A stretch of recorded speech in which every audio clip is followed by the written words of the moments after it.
الحمد للہ وکفا والصلاة والسلام علی سیدنا المصطفیٰ اما بعد. السلام علیکم ورحمۃ اللہ وبرکاتہ. میں غفران فیصل قاسمی آج اپنے اس فرسٹ ویڈیو کے اندر دو تین اہم باتیں آپ کے سامنے عرض کرنا چاہتا ہوں، بالخصوص ہمارے علماء طبقہ کے لیے اور ہمارے وہ ساتھی جو علم دین کو سیکھا ہے، 12 سال 13 سال دین کو سیکھنے میں مدرسے کی دال روٹی کھایا ہے اور بہت ساری مشقتیں اور پریشانیوں کو برداشت کیا ہے. یہ بات بالکل یقینی ہے کہ دنیا میں آزمائش ہوتی ہے، لیکن کچھ چیزیں ایسی بھی ہے کہ خود انسان کی اپنی ایک سوچ اور ایک نااہلی کی وجہ سے ہوتا ہے. ظاہر سی بات ہے، اللہ تبارک و تعالیٰ نے انسان کو دنیا میں صرف ایمان کے ساتھ نہیں بھیجا، بلکہ ایمان کے ساتھ ساتھ جذبہ اور سبب، یہ تین چیزیں انسان کی ذاتی زندگی میں داخل ہے. اگر کوئی شخص یہ چاہتا ہے کہ دنیا میں آئے اور ایمان کے بغیر زندگی گزار لے تو بھی وہ نامکمل انسان ہے، اور اگر ایمان کی دولت اسے حاصل ہے اور اس میں جذبہ نہیں ہے تو وہ کوئی اعمال نہیں کر سکتا. اور اگر اس میں جذبہ بھی ہے، ایمان بھی ہے، لیکن اگر کوئی سبب اختیار نہیں کرتا تو دین دنیا کوئی کام کا نہیں ہے، کوئی کام نہیں کر سکتا. پتہ یہ چلا کہ سبب دنیا میں بہت امپورٹنٹ چیز ہے. اللہ تعالیٰ نے دنیا کو سبب سے جوڑ کر رکھا ہے. میں اپنے ساتھیوں سے، بالخصوص علماء حضرات سے، بالخصوص وہ جو نئے فارغین ہیں، ان سے یہ درخواست کرنا چاہتا ہوں کہ اچھی بات ہے، اللہ کے نبی صلی اللہ علیہ وسلم نے فرمایا خیرکم من تعلم القرآن وعلمہ، کہ بہترین شخص وہ ہے جو قرآن کو سیکھے اور سکھائے، اسے پروپیگیٹ کرے، پھیلائے، دینی کام میں مشغول ہو. وہ بہترین چیز ہے. لیکن ہمارا اپنا نظریہ نہیں، بلکہ ہم یہ چاہتے ہیں کہ ہمارے ان تمام ساتھیوں کا نظریہ بھی بن جائے کہ ہمارا معاد اخلاص کے ساتھ جڑ جائے اور ہمارا معاش اسباب کے ساتھ جڑ جائے. اسٹارٹنگ میں، افتتاح میں، شروع میں جب میں نے اپنی زندگی کا آغاز کیا تو میں نے بھی دینی مدرسوں میں پڑھانے سے شروعات کی. ایک دو مدارس میں نے پڑھایا بھی، الحمدللہ دین کی خدمت کیا. لوگ بہت متاثر ہوئے، بہت زیادہ خوش ہوئے دینی تعلیم دینے سے. لیکن ہوا یوں کہ لوگوں کے سازشوں اور معاشی تنگی کا شکار ہوتا چلا گیا آدمی. پھر یہ بیچ میں لاک ڈاؤن، کرونا وائرس، جس نے معیشت کو بالکل ختم کر دیا، پڑھنے پڑھانے، ایجوکیشن، تعلیم و تعلم کے سلسلے کو بالکل ختم کر دیا، پابندی عائد ہو گئی. اب ظاہر سی بات ہے، ہمارا معاش بھی اس سے جڑا ہوا ہے، معاد بھی ہمارا اسی میں داخل ہے. اب ہم معاشی اعتبار سے جب تنگ دست ہو جائیں گے تو ظاہر سی بات ہے ہم دین کے بھی بہت سارے کام کو انجام نہیں دے پائیں گے.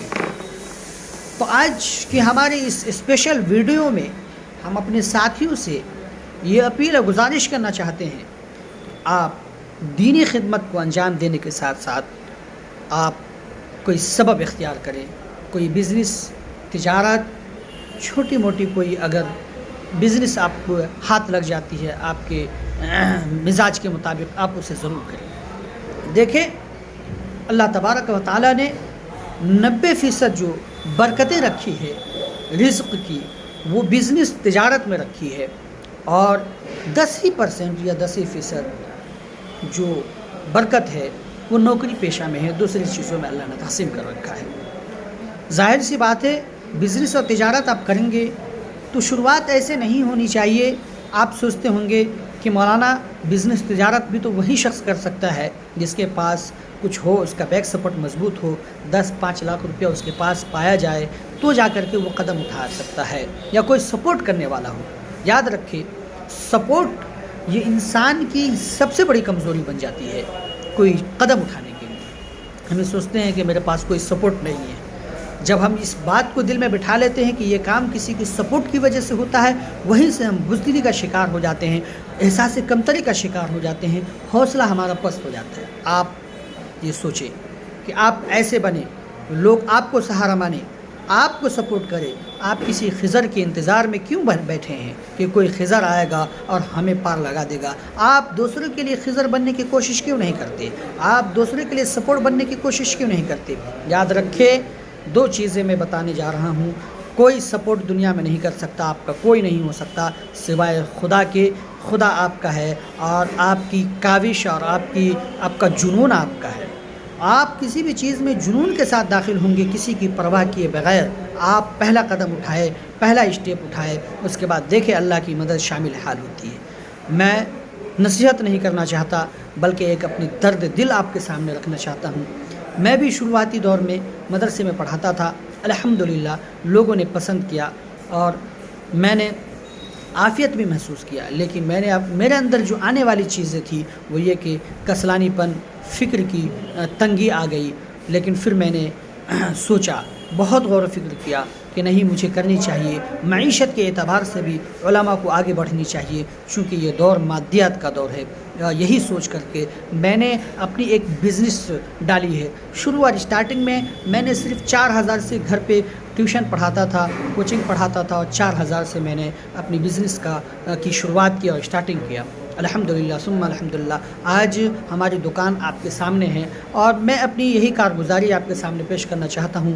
ہماری یہ دکان ہے، اس میں نے اسلامیات کی جو چیزیں ہوتی ہیں، پردے کی، حجاب ہے، نقاب ہے، برقع ہے، اسٹال ہے اور سوٹ وغیرہ، اس کی دکان میں نے ڈالی ہے. الحمدللہ ابھی شروعاتی دور ہے، کچھ چیزیں جھیلنے کو مل رہی ہے، لیکن اللہ کی ذات سے امید ہے کہ اللہ اس میں ترقی ضرور دیں گے.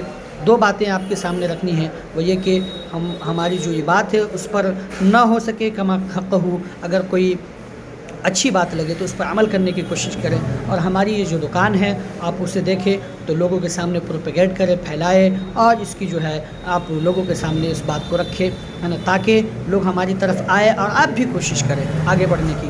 دیکھیں یہ ہماری دکان ہے، ماشاء اللہ حجاب اور نقاب اور اسٹول.